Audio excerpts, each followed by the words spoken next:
Good day, good people. It's your guy, Lewis to the T. I'm back for your 24th installment of Black History Month 2021.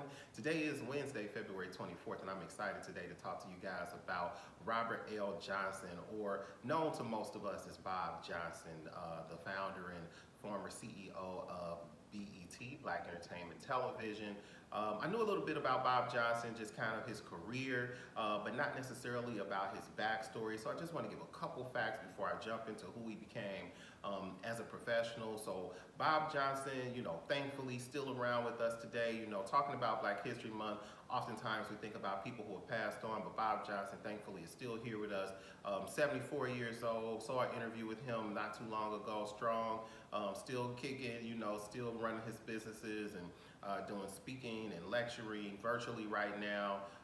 And just kind of still just excited about the possibilities. So that's what he's doing currently. But Bob Johnson was born in Mississippi, the ninth of 10 children. I think that in and of itself sets his story up perfectly for what we consider to be kind of this American dream, and how it has a little bit of a twist and turn to it. You're an African American born in the late 1940s. Coming from Mississippi, his family actually moved to Illinois, where he grew up, and eventually went to University of Illinois, graduated with a bachelor's degree in social studies. So note to the parents, don't get nervous when your kids follow their hearts and follow their dreams. You never know where that's going to land them. I don't know if you could have told him or anybody else that him majoring in social studies somehow would be a pathway to be a billionaire, philanthropist, and entrepreneur. But hey, that's how the story ends, and 2020 is hindsight. So looking back on it, he left University of Illinois. A few years later, went on to Princeton University, where he got a master's in public affairs. Ended up working in communications and broadcasting quite a bit on the corporate side. So you can see already right out of school, he was kind of on that pathway that would lead him to founding BET. So in 1979, he actually left the organization that he was with at the time to form BET. BET became a true entity in 1980. So when BET first started, of course, like any company, it was not turning a profit. It was kind of his, just dream that he was building, putting forth his effort and his financing and his team of people to make that dream come true. And it wasn't until about 1983 that they started seeing a profit. So again, that patience, that discipline that I've talked about in other videos when I talked about success and how people kind of get to where they are and what's required. So for Bob Johnson, that happened a few years after the beginning of BET.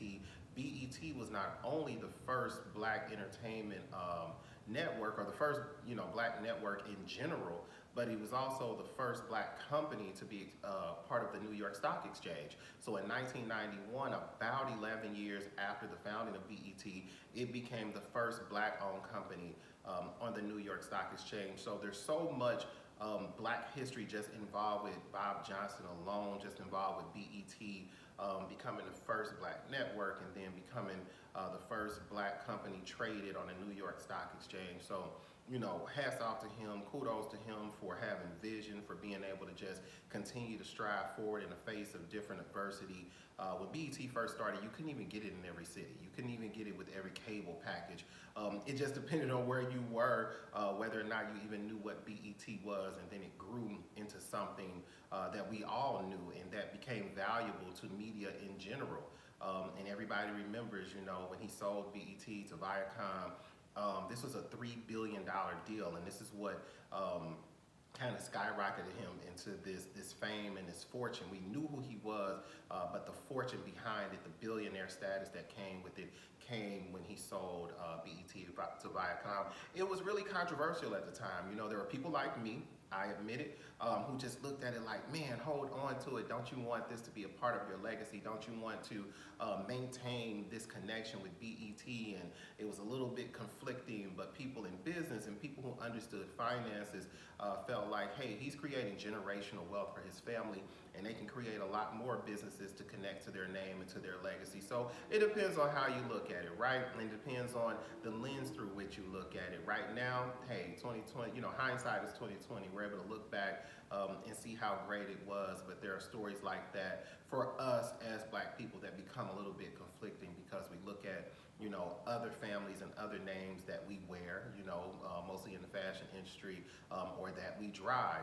These last names last forever, but when you look at a person like a Bob Johnson and what he's been able to accomplish since selling BET and becoming a billionaire back in the year 2000 is when that sale went through.